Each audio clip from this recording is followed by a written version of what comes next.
Now, this will be our introduction to the concept of supracondylar fractures. Okay, supracondylar fractures. So, supracondylar fracture is just any fracture that is occurring in the humerus, but it's below, like it's down, close to the elbow. Do you understand? Close to the elbow. So, this also makes up the. Okay, this is not staging though, but you also have the staging which we are not actually look at it though. So let's quickly proceed to the introduction. So supracondylar fractures, you know that what? They are breaks, you know. So there are breaks in the humerus just above the elbow.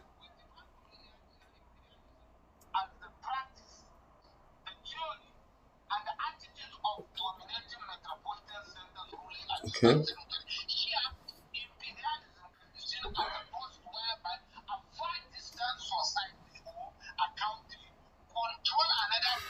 So they're most common.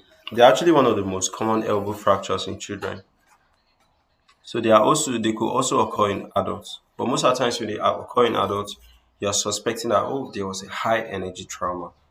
So what is supracondylar fracture? It's a fracture of the humerus, but it's far away. So you see that the distal humerus, okay, it's close to the elbow. Usually occurs when you fall on your hand, or there's a high energy trauma like all those road traffic accidents. You fall from high heights.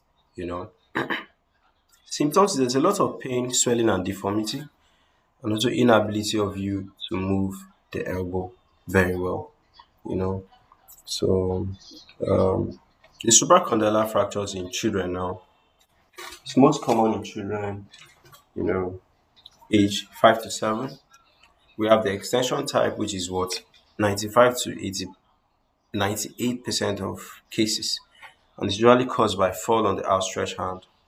There are the flexion type, which is less than 5%. So they classify it using the Gatland classification. The Gatland classification is just having to say, okay, there's a fracture, but is the bone still in contact or is it displaced? Do you understand? So the type 1 is non-displaced, the type 2 is displaced but hinge intact. While type 3 and type 4 is kind of like the bones are far away.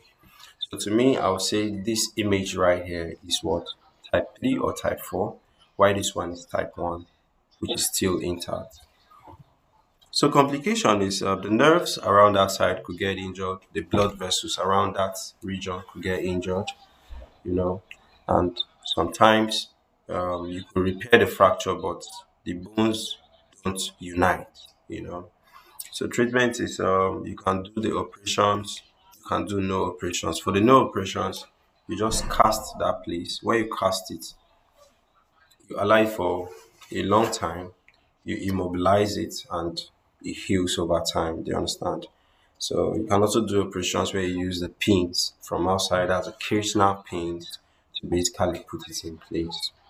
So for the one in adults is rare, and if you see it in adults, you are usually suspecting that there was a high energy trauma, those road traffic accidents, falls.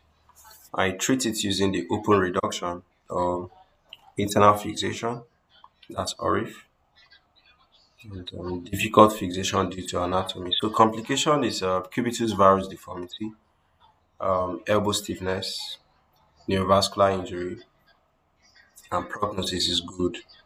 Okay, prognosis is good.